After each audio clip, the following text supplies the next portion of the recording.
I debated Cambridge University students. Oh, he's doing like one of these forum things. How was this? Jesus Christ. Hi, chat. I'm a little nervous. He gets smoked by a ginger person. Let's give me a timestamp real quick. The organizer hates you based. Did I do anything at Cambridge or? I don't remember which fucking schools I've been to. Oh, Yale and Cornell. And fuck, there were two others, but I don't remember before I was recording them in here. Video of it. Uh-oh. Hasan debates Ron Weasley. All right, let's do it. Sorry for questioning you, but I'm sure What? No, I'm used to it. I guess the thing I was talking a little bit about was, I know I'm not a fan of him either, but, Richie Torres sent a big letter. But, oh, God. But in particular, there were some comments in there about sort of dismissing, a lot of people did feel very upset at the time, I remember seeing it, about dismissing what October 7th as rape fantasies, rape hallucinations. I mean, the UN has gone, checked, verified. You know what's ironic? You want to know what's ironic about that? So that was a 17-second clip that Richie Torres got from a group of people that are trying to. Oh, so you're just gonna ask him? Hasan's doing the thing where it was out of context. It was out of context. Okay, so you just ask him. Oh, so then do you believe there was systematic or mass rapes that happened on October 7th? Just ask him then if it was out of context. Please, just ask him. Present this narrative that I am a vicious anti-Semite that is a it was rape just that you denied. Yes, denialist. you denied the systemic. And what's really interesting about that clip is that I went back because I was like, this doesn't make any sense. And I went back and I looked at the 17-second clip that he put in that.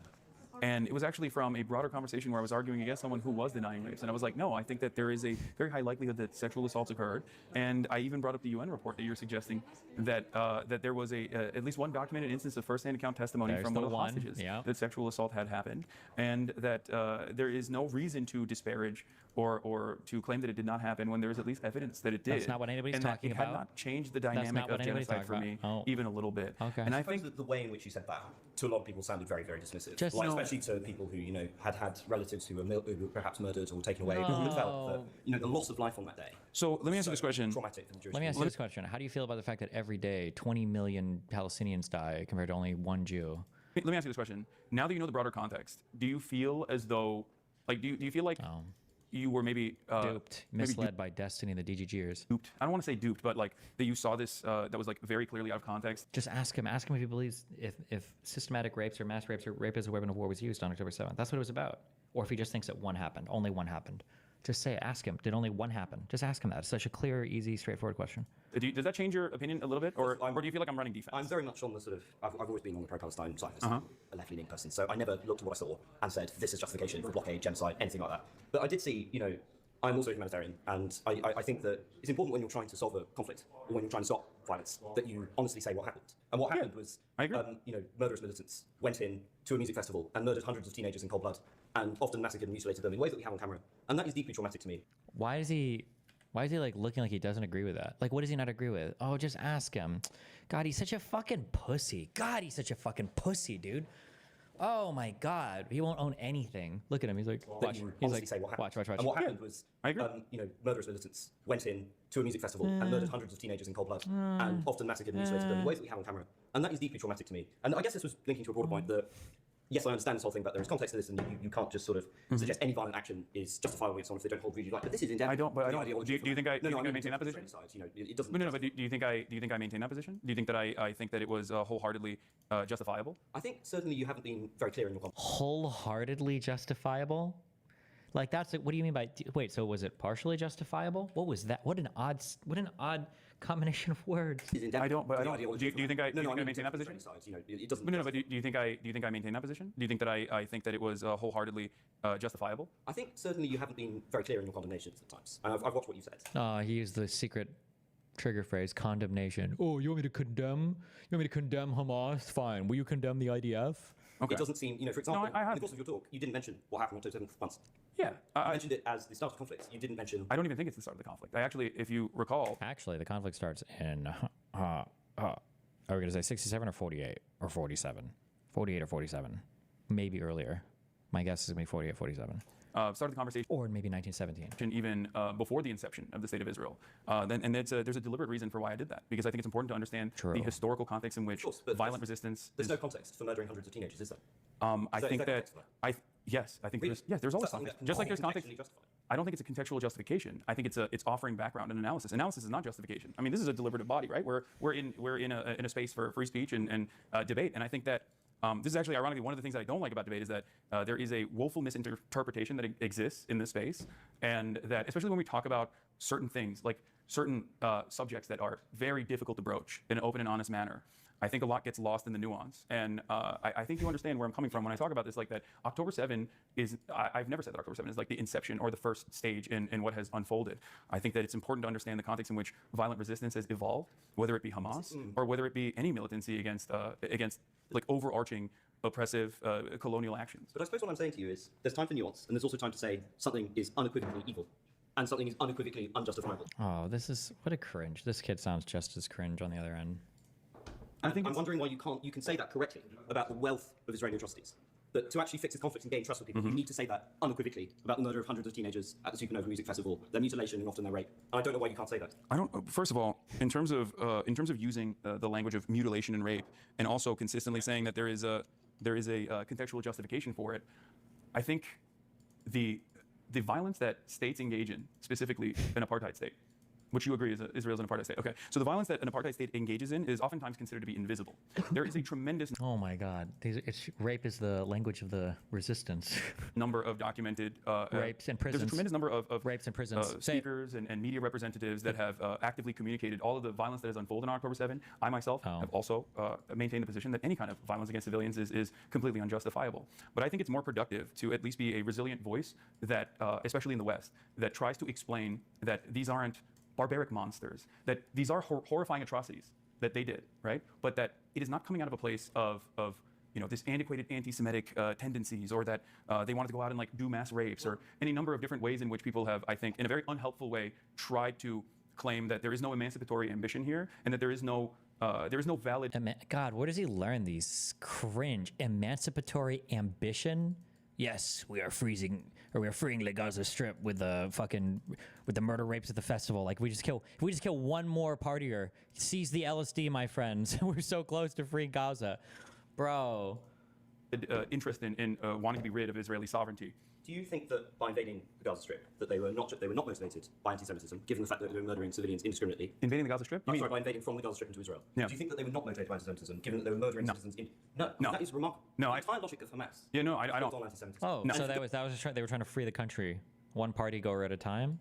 Don't recognize that, then you're never going to build any trust with the Jewish community. If you have people who are He doesn't care. He doesn't. What the fuck? How many Jews are in the world? Like 10, 12 million? How many Jews are there in the world?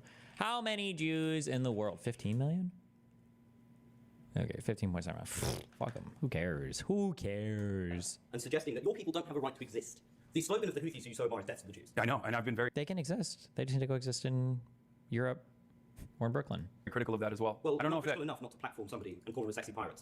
that person wasn't I don't know if you're. Whoa. The person that I brought on, just because he was famously known as being an attractive Houthi, who on his Instagram and his Twitter has multiple times said he's a Houthi, that guy wasn't even a Houthi, bro. Aware of this or not, but that was a 19-year-old Yemeni teenager that was actually not associated with the Ansar Allah movement at all. There is enormous debate about that, and it is highly unlikely he'd be fighting with them if he had no connections to them. And you were not He was mentioning not. that in He the was. context He was actually. He was not fighting with them. Then why'd you bring him on? If he was just a random Yemeni kid, why bring him on? There's a lot that gets lost in the translation, and certainly I think a lot of commentary has existed in the space of a conversation that I had 10 months ago, or at this 11 months ago, before the Ansar Allah administration was even designated as an official state-sponsored terrorist organization. Joe Biden had actually taken them out of that classification that Donald Trump had put them in because of the fact that they were moving on, that the Saudi-Iranian normalization had taken place. And that person, the 19-year-old Yemeni teenager, I originally thought was a Houthi, and I'm very open about that. And you Wait, then why would you? Wait, then why are you saying that he's not a? If you brought him on because you thought that he was, then why the fuck are you? What? perfectly happy to give him a Oh, absolutely. I think that there is. It would have been a very different conversation. But having said that, if you think that I would have, like, there were points in that conversation where I asked them directly, "What do you Wait, I confronted him. think about Jewish people? What would you say if I were to tell you that there are a lot of Jewish people who are leading anti-Zionist protests in America?" And his answer was very clear. And this is a person that has. Yes, he does indeed think it's cool when there are Jews in the U.S. that shit on Israel. Okay, and there are Arabs. There are famous Arabs that also shit on Arab. What do you think about well, fuck. I was gonna say apostate prophet, but I shouldn't say that's an Arab shitting on Arabs. That was a guy who who's left the religion of Islam. But like, I mean, like if I would point to a guy like him, Hasan probably hates that guy. That'd be my guess. Without even knowing anything about it, my guess is if Hasan has ever said anything about the apostate prophet guy, he says he hates this dude. He fucking hates him, right? I'm sure you can find these people that are like this. Like, what does that matter? And they said, oh, I don't hate Palestinians. You would critically engage and examine that, but you do not critically engage and examine with this individual. And instead, you because an IDF soldier in many circumstances is living in similar conditions to someone like myself. So I treat.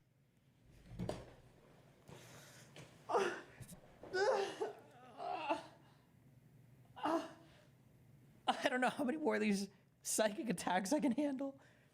Oh. An IDF soldier is in many instances living in the exact same conditions as I myself, as a $4 million home.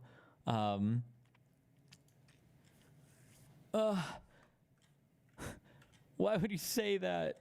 Why would you say that?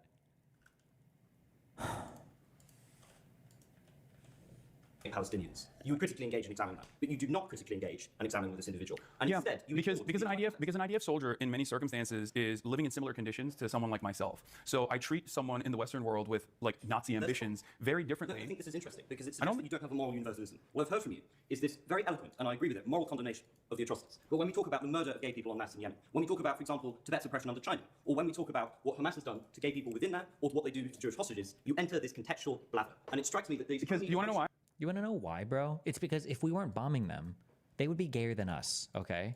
They would be way more gay than us. You want to know why? Because Israel has killed significantly larger numbers of gay Palestinians than Hamas has. What is the source on that? How could you even, holy shit. What the fuck? What the fuck? I feel like every time Hasan opens his mouth, it's just a new fucking meme, dude.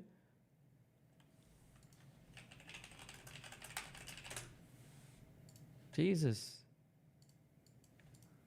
And that is precisely why I think it's a universally unproductive conversation. Hamas what Hamas has done to gay people within that, or what they do to Jewish hostages, you enter this contextual blather. And it strikes me that these. Because you want to know why? You want to know why? Because Israel has killed significantly larger numbers of gay Palestinians than Hamas has, and that is precisely why I think it's a universally unproductive conversation to. Like, how can you just so confidently say just like the most bizarro things? I don't even know. Consistently talk about the many different moral failings, especially when I look at this with my own personal background, with the understanding that reactionary movements grow when there are outside forces that are invading a country. This is something that I actually talked about with respect to Ukraine as well, that while there were many movements within Ukraine that were constantly fighting against paramilitary groups that had started off as like offshoots of football hooligans, the Azov Brigade being one of them, that. Did he just try to characterize the war in the Donbass as the paramilitary neo-Nazi Azov battalion fighting against offshoots of football hooligan groups? Or did I misunderstand what he said there?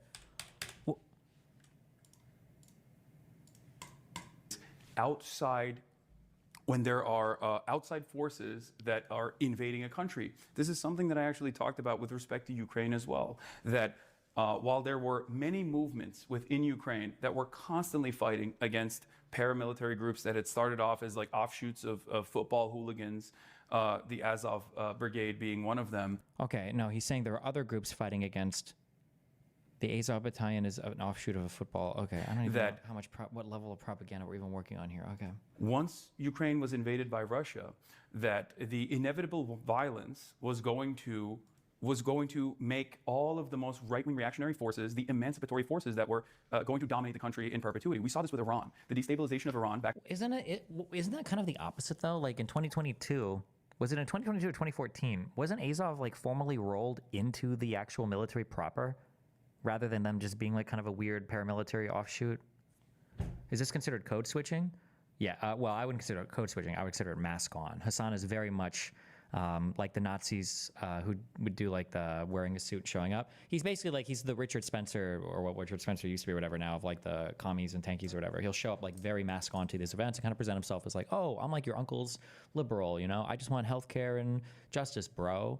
When in reality, he's like an authoritarian, you know, fasci adjacent fucking cringe lord.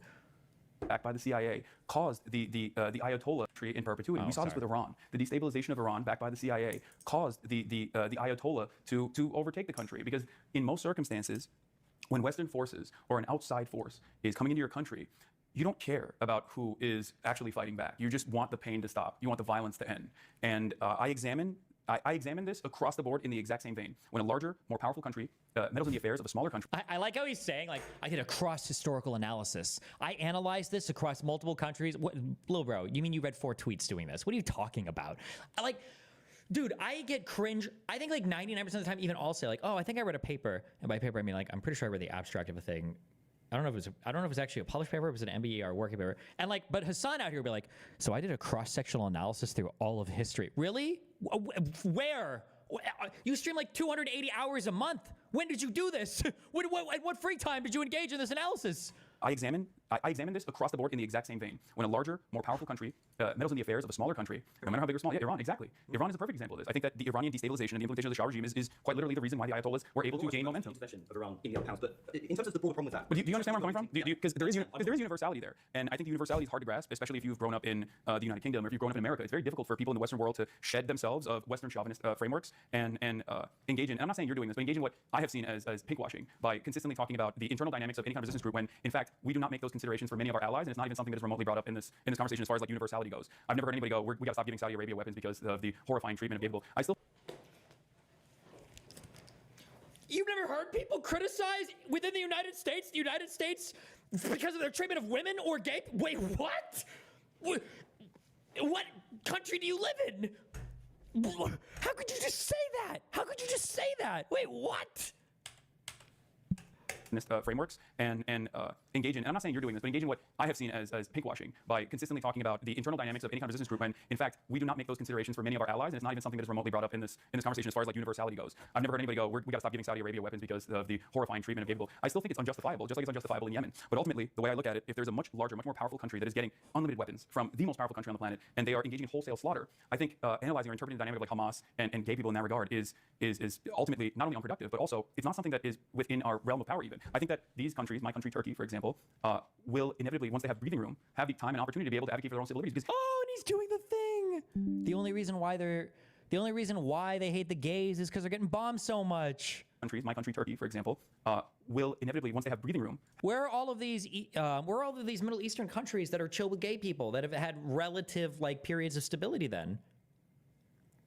Like, what are all the major wars that Egypt or I guess like Jordan has fought since 73? Like, are they like have the time and opportunity to be able to advocate for their own civil liberties? Because at the end of the day, the gay people that Hamas could potentially harm are still gay Palestinians. Does that make sense? And we come will inevitably, once they have breathing room, have the time and opportunity to be able to advocate for their own civil liberties. Because at the end of the day, the gay people that Hamas could potentially harm are still gay Palestinians. Does that make sense? And we have the benefit of living in the UK or in the United States of America, where we have undergone this process of civil liberties and advocacy for civil liberties and be able to overcome these issues like the structural hurdles of systematic discrimination that gay people face. Like, I mean, think about Alan Turing. I think there are 2 issues. Sorry if I just respond quickly. If I might just say, why was that the go-to example? I'm so confused. for a very long time, by all means. Sorry, I don't mean to- No, it's fine. I would love to sort of offer some of Cambridgeans sort of fantastic hospitality, maybe British culture. Maybe. Sorry, yeah, sorry. Sure. Can we film it? Can we still stream it? We can film. We'll go to a pub, have a pint. You know, we've been debating for a very long time. I love debating as well. I hate debating. Sorry. That's I am not. A lot of people think I'm fair enough to debate about things which you like fundamentally disagree with. Like, we don't get anywhere in society without doing that. Sure, but there's a line of people too. So The maybe language Hasan uses matches almost 100% of my experience in my childhood years taught in school in communist Cuba. Oh, I'm sorry, in communist China. Maybe he does the left-leaning. He's like the king fucking mask-on Marxist dude. Like he uses all the Soviet propaganda talking points when he's talking about the Western world. Like he's like, this is like an enemy of the state. Like unironically, like he has all of the, and he does it while being like a hyper-consumerist, hyper-capitalist. Holy shit! Yeah, I will get back. Fuck me, dude. All right, I love you guys. Be careful. I'll be back tomorrow. Ripper and a cappuccino, option.